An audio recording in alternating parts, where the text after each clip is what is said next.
हैं श्रावण मास महात्म्य दूसरे अध्याय की कथा। तो बोलिए प्रेम से भगवान भोलेनाथ की जय, माता पार्वती की जय। इस अध्याय में श्रावण मास में विहित कार्यों के बारे में बतलाया गया है। ईश्वर बोले कि हे महाभाग, आपने उचित बात कही है। हे ब्रह्मपुत्र, आप विनम्र, गुणी, श्रद्धालु तथा भक्ति संपन्न श्रोता हैं। हे अनघ, आपने श्रावण मास के विषय में विनम्रता पूर्वक जो पूछा है उसे तथा जो नहीं भी पूछा है वह सब अत्यंत हर्ष तथा प्रेम के साथ मैं आपको बतलाऊंगा। द्वेष न करने वाला सबका प्रिय होता है और आप उसी प्रकार से विनम्र हैं, क्योंकि मैंने आपके अभिमानी पिता ब्रह्मा का 5वां मस्तक काट दिया था, तो भी आप उस द्वेष भाव को त्याग कर मेरी शरण को प्राप्त हुए हैं। अतः हे तात, मैं आपको सब कुछ बतलाऊंगा, आप एकाग्रचित्त होकर सुनिए। हे योगिन, मनुष्य को चाहिए कि श्रावण मास में नियम पूर्वक नक्त व्रत करे और पूरे महीने भर प्रतिदिन रुद्राभिषेक करे। अपनी प्रत्येक प्रिय वस्तु का इस मास में त्याग कर देना चाहिए। पुष्पों, फलों, तुलसी की मंजरी तथा तुलसी दलों और बिल्व पत्रों से शिव जी की लक्ष्य पूजा करनी चाहिए। 1 करोड़ शिवलिंग बनाना चाहिए और ब्राह्मणों को भोजन कराना चाहिए। महीने भर धारण, पारण, व्रत अथवा उपवास करना चाहिए। इस मास में मेरे लिए अत्यंत प्रीतिकर पंचामृताभिषेक करना चाहिए, अर्थात पंचामृत से अभिषेक करनी चाहिए। इस मास में जो जो शुभ कर्म किए जाते हैं वह अनंत फल देने वाला होता है। हे मुने, इस माह में भूमि पर सोएं, ब्रह्मचारी रहें और सत्य वचन बोले। इस मास को बिना व्रत के कभी व्यतीत नहीं करनी चाहिए। फलाहार अथवा हविष्यान्न ग्रहण करना चाहिए। पत्ते पर भोजन करना चाहिए। व्रत करने वाले को चाहिए कि इस माह में शाक का पूर्ण रूप से परित्याग कर दे। हे मुनिश्रेष्ठ, इस माह में भक्ति युक्त होकर मनुष्य को किसी न किसी व्रत को अवश्य ही करनी चाहिए। सदाचार परायण भूमि पर शयन करने वाला, प्रातः स्नान करने वाला और जितेंद्रिय होकर मनुष्य को एकाग्र किए गए मन से प्रतिदिन मेरी पूजा करनी चाहिए। इस मास में किया गया पुरस्चरण निश्चित रूप से मंत्रों की सिद्धि करने वाला होता है। इस मास में शिव के षडाक्षर मंत्र का जप अथवा गायत्री मंत्र का जप करना चाहिए और शिव जी की प्रदक्षिणा, नमस्कार तथा वेद पारायण करना चाहिए। पुरुषोक्त का पाठ अधिक फल देने वाला होता है। इस मास में किया गया गृह यज्ञ, कोटि होम, लक्ष्य होम तथा अयूत होम शीघ्र ही फलीभूत होता है और अभिष्ट फल प्रदान करता है। जो मनुष्य इस मास में एक भी दिन व्रतहीन व्यतीत करता है वह महाप्रलय पर्यंत घोर नरक में वास करता है। यह मास मुझे जितना प्रिय है उतना कोई अन्य मास प्रिय नहीं है। यह मास सकाम व्यक्ति को अभिष्ट फल देने वाला तथा निष्काम व्यक्ति को मोक्ष प्रदान करने वाला है। हे सत्तम, इस मास में जो व्रत तथा धर्म है उन्हें मुझसे सुनिए। रविवार को सूर्य व्रत तथा सोमवार को मेरी पूजा व नक्त भोजन करना चाहिए। श्रावण मास के पहले सोमवार से आरंभ करके 3.5 महीने का रोटक नामक व्रत किया जाता है।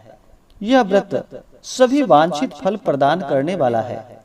मंगलवार को मंगला गौरी का व्रत, बुधवार व बृहस्पतिवार के दिन इन दोनों वारों का व्रत, शुक्रवार को जीवंतिका व्रत और शनिवार को हनुमान तथा नृसिंह का व्रत करना बतलाया गया है।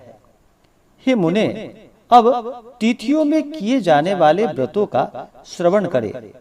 श्रावण के शुक्ल पक्ष की द्वितीय तिथि को औदुंबर नामक व्रत होता है। श्रावण के शुक्ल पक्ष की तृतीया तिथि को गौरी व्रत होता है। इसी प्रकार शुक्ल पक्ष की चतुर्थी तिथि को दुर्वा गणपति नामक व्रत किया जाता है। हे मुने, उसी चतुर्थी का दूसरा नाम विनायकी चतुर्थी है। शुक्ल पक्ष में पंचमी तिथि नागों के पूजन के लिए प्रशस्त होती है। हे मुनि श्रेष्ठ, इस पंचमी को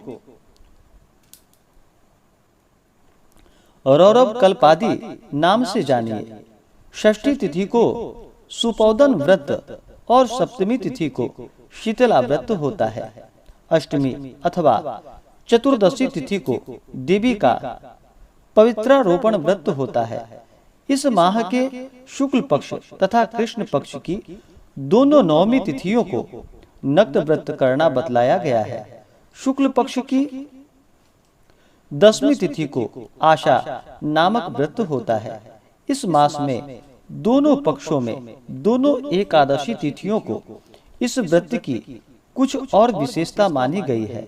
श्रावण मास के शुक्ल पक्ष की 12वीं तिथि को श्री विष्णु का पवित्रारोपण व्रत बतलाया गया है। इस 12वीं तिथि में भगवान श्रीधर की पूजा करके मनुष्य परम गति प्राप्त करता है। उत्सर्जन, उपाकर्म, सभादीप, सभा में उपाकर्म, इसके बाद रक्षाबंधन, पुनः श्रवणाकर्म, सर्वबलि और हयग्रीव का अवतार, ये 7 कर्म पूर्णमासी तिथियों को करने हेतु बतलाए गए हैं। श्रावण मास के कृष्ण पक्ष में चतुर्थी तिथि को संकष्टी चतुर्थी व्रत कहा गया है और श्रावण मास के कृष्ण पक्ष की पंचमी तिथि के दिन मानव कल्पादि नामक व्रत को जानना चाहिए। हे द्विजोत्तम, कृष्ण पक्ष की अष्टमी तिथि को श्री कृष्ण का पूर्णावतार हुआ। इस दिन उनका अवतार हुआ, अतः महान उत्सव के साथ इस दिन व्रत करना चाहिए। हे मुनि श्रेष्ठ, इस अष्टमी को मनवादी तिथि जाननी चाहिए। श्रावण मास की अमावस्या तिथि को पिठोरा व्रत कहा जाता है। इस तिथि में कुशों का ग्रहण और वृषभों का पूजन किया जाता है। इस मास में शुक्ल पक्ष की प्रतिपदा तिथि से लेकर सभी तिथियों के पृथक पृथक देवता हैं। प्रतिपदा तिथि के देवता अग्नि, द्वितीय तिथि के देवता ब्रह्मा, तृतीया तिथि की गौरी और चतुर्थी के देवता गणपति, पंचमी के देवता नाग हैं और षष्ठी तिथि के देवता कार्तिकेय हैं। सप्तमी के देवता सूर्य और अष्टमी के देवता शिव हैं। नवमी की देवी दुर्गा, 10वीं के देवता यम और एकादशी तिथि की देवता विश्वदेव कहे गए हैं। द्वादशी के विष्णु तथा त्रयोदशी के देवता कामदेव हैं। चतुर्दशी के देवता शिव, पूर्णिमा के देवता चंद्रमा और अमावस्या के देवता पितर हैं। ये सब तिथियों के देवता कहे गए हैं। जिस देवता की जो तिथि हो, उस देवता की उसी तिथि में पूजा करनी चाहिए। प्रायः इसी मास में अगस्त्य का उदय होता है। हे मुने, मैं उस काल को बता रहा हूँ, आप एकाग्र चित्त होकर सुनिए। सूर्य के सिंह राशि में प्रवेश करने के दिन से जब 12 अंश 40 घड़ी व्यतीत हो जाती है, तब अगस्त्य का उदय होता है। उसके 7 दिन पूर्व से अगस्त्य को अर्घ्य प्रदान करना चाहिए। 12 मासों में सूर्य पृथक पृथक नामों से जाने जाते हैं। उसमें से श्रावण मास में सूर्य गभस्ती नाम वाला होकर तपता है। इस मास में मनुष्य को भक्ति संपन्न होकर सूर्य की पूजा करनी चाहिए। हे सत्तम, 4 मासों में जो वस्तुएं वर्जित हैं उन्हें सुनिए। श्रावण मास में शाक तथा भाद्रपद में दही का त्याग कर देना चाहिए। इसी प्रकार आश्विन में दूध तथा कार्तिकेय में दाल का परित्याग कर देना चाहिए। यदि इन मासों में इन वस्तुओं का त्याग नहीं कर सके तो केवल श्रावण मास में ही उक्त वस्तुओं का त्याग करने से मानव उसी फल को प्राप्त कर लेता है। यह बात मैंने आपको संक्षेप में कही है। हे मुनि श्रेष्ठ, इस मास में व्रतों और धर्मों के विस्तार को सैकड़ों वर्षों में भी कोई नहीं कह सकता। मेरी अथवा विष्णु की प्रसन्नता के लिए संपूर्ण रूप से व्रत करना चाहिए। परमार्थ ही दृष्टि से हम दोनों में भेद नहीं है। जो लोग भेद करते हैं वे नरकगामी होते हैं। अतः हे सनत कुमार, आप श्रावण मास में धर्म का आचरण कीजिए। इस प्रकार से श्री ईश्वर सनत कुमार संवाद के अंतर्गत श्रावण व्रतोद्देश्य कथन नामक दूसरा अध्याय पूर्ण हुआ।